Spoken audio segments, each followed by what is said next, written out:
এই বিপদের জায়গায় পশ্চিমবঙ্গকে মমতা বন্দ্যোপাধ্যায় নিয়ে এসেছে। আমরা হিন্দু মুসলমান মিলে আগে সরস্বতী পুজো করতাম, কুল খেতাম, প্রসাদ নিতাম, কোনো তফাৎ ছিল না। দেবদেবীর মূর্তি যখন গলা কেটে দেওয়া হয় তিনি চুপ করে থাকেন। মা কালীকে প্রেজেন্ট ভ্যানে তিনিই তুলতে নির্দেশ দেন তার পুলিশকে। এর আগের বছর আমরা কেউ ভুলিনি যে সরস্বতী পুজোয় প্রায় 146টার উপরে পুজো বন্ধ করে দেওয়া হয়েছিল। ঠাকুরকে রাস্তায় নামিয়ে দেওয়া হলো, সরস্বতী ঠাকুরকে। সেখানে নাকি 50% মুসলমান স্টুডেন্ট আছে বলে সেখানে সরস্বতী পুজো করা যাবে না। দেখুন, এর মধ্যে অস্বাভাবিকতা খোঁজবার কিচ্ছু নেই। এই বিপদের জায়গায় পশ্চিমবঙ্গকে মমতা বন্দ্যোপাধ্যায় নিয়ে এসেছে। তিনি বিভেদ, তিনি অরাজকতা, তিনি অন্যায়, তিনি বিদ্বেষ তৈরি করেছেন, প্রশ্রয় দিয়েছেন।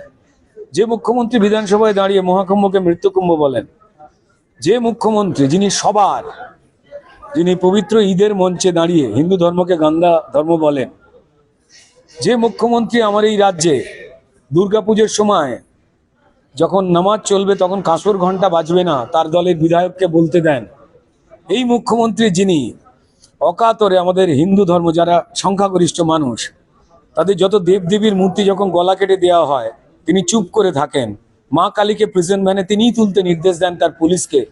সেখানে দাঁড়িয়ে এই ধরনের অরাজকতার কাজ করতে প্রশ্রয় তো পাবে। এর আগের বছর আমরা কেউ ভুলিনি যে সরস্বতী পুজোয় প্রায় 146টার উপরে পুজো বন্ধ করে দেওয়া হয়েছিল। মা সরস্বতী ধর্মের বাইরে গিয়েও আমাদের ভারতবর্ষের ঐতিহ্য, বাংলার ঐতিহ্য এবং সংস্কৃতির একটা রূপ। আমরা হিন্দু মুসলমান মিলে আগে সরস্বতী পুজো করতাম, কুল খেতাম, প্রসাদ নিতাম, কোনো তফাৎ ছিল না। যবে থেকে মমতা বন্দ্যোপাধ্যায় নির্দেশ দিচ্ছেন বারবার, ডিরেক্টলি ইনডিরেক্টলি, যে আমরা যারা মুসলমান ধর্মের মানুষ যারা অরাজকতার পক্ষে তাদের মধ্যেই আমি তাদের পাশে আছি, তো তাই বেলডাঙ্গা ঘটে। এই অকারণ একটা মিথ্যে মৃত্যুর কারণকে নিয়ে যে মৃত্যু ঘটেছে মমতা বন্দ্যোপাধ্যায়েরই বন্ধুর রাজ্যে, এবং যে বন্ধু অভিষেক বন্দ্যোপাধ্যায় চলতে ফিরতে পারেন না বলে হেলিকপ্টার পাঠিয়ে দেন 3 ঘন্টার রাস্তার জন্য, যেখানে পুলিশ এই অরাজকতাকে প্রশ্রয় দিয়ে গার্ড দেয় এবং যেখানে সোমা মাইতি সমেত অন্যান্য সাংবাদিক শারীরিকভাবে নিগৃহীত হলে পুলিশ চুপচাপ করে দাঁড়িয়ে দেখে। এই অরাজকতার রাজ্যে তো এটাই চলবে। বারাসাতে সেই ঘটনা ঘটলো।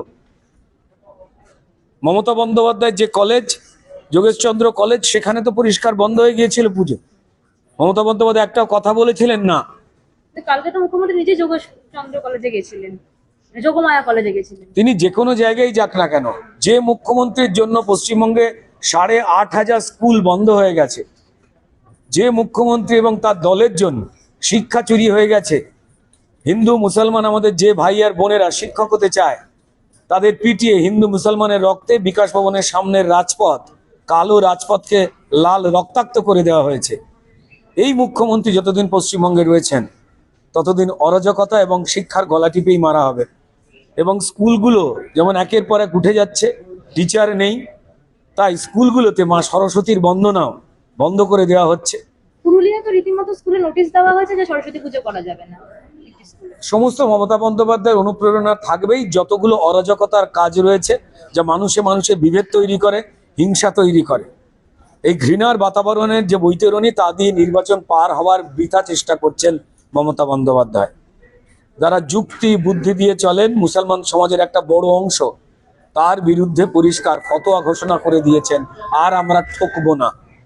বাকি হিন্দু এবং অন্যান্য ধর্মের মানুষেরা তারা তো বুঝেই গেছেন যে চাল ডাল শুধুমাত্র হিন্দুর একার চুরি হয়নি, আবাস হোক চাকরি হোক শুধুমাত্র হিন্দুর চুরি হয়নি। আমার হিন্দু ভাই, মুসলমান ভাই বোন, আমার শিখ খ্রিস্টান জনজাতি উপজাতি সবার সর্বনাশ করেছেন মমতা বন্দ্যোপাধ্যায়। তাই 2026-এ কার্যত তার বিরুদ্ধেই যুদ্ধ ঘোষণা করছে গণতান্ত্রিক পদ্ধতিতে স্বচ্ছ ভোটার তালিকাতে পশ্চিমবঙ্গের মানুষ। যারাই শুভবুদ্ধির পক্ষে, যারাই ন্যায়ের পক্ষে, তারাই মমতা বন্দ্যোপাধ্যায় এবং তৃণমূলের বিরোধী। আর যারা এই রক্তপাত, হানাহানি, বিভেদের পক্ষে তারাই মমতা বন্দ্যোপাধ্যায়ের প্রিয়, এই সবাই জানে। বিভিন্ন জায়গায় দেখা যাচ্ছে যে এসআইআর আবহে রেল লাইনে মানুষজন অবরোধ করছে, রেল লাইনে দাঁড়িয়ে পড়ছে যাতে এসআইআর আটকানো যায়। এখন আর কি করে এসআইআর আটকাবে? দেখুন, মমতা বন্দ্যোপাধ্যায় যাকে যা যা পয়সা করি পাইয়ে দিয়ে কর্মসূচি দিয়েছেন তারা নেমে গেছেন। তারা এখন নিজেদের জীবনকে রেল লাইনে দিতে চাইছেন কিনা তাদের প্রশ্ন করো। এসআইআর মানে হচ্ছে চাল থেকে কাঁকর বাছা। ভুয়ো ভোটটাকে ফেলে দিয়ে যারা বৈধ মানুষ, হিন্দু, মুসলমান, শিখ, খ্রিস্টান, জনজাতি, উপজাতি, আমার রাজ্যের যারা মানুষ, যারা ভারতবর্ষের মানুষ, তারাই ঠিক করবেন কোন সরকারকে তারা আনবেন বা ফেলবেন। সেটা হলেই যেহেতু বিদায় তৃণমূলের নিশ্চিত, তাই মমতা বন্দ্যোপাধ্যায় এসআইআর শুরুতেই বলে দিয়েছিলেন একটাই কথা, কি, আমি বেঁচে থাকতে এসআইআর হতে দেব না। এসআইআর হচ্ছে, মমতা বন্দ্যোপাধ্যায় বেঁচে আছেন কিনা তিনি উত্তর দেবেন।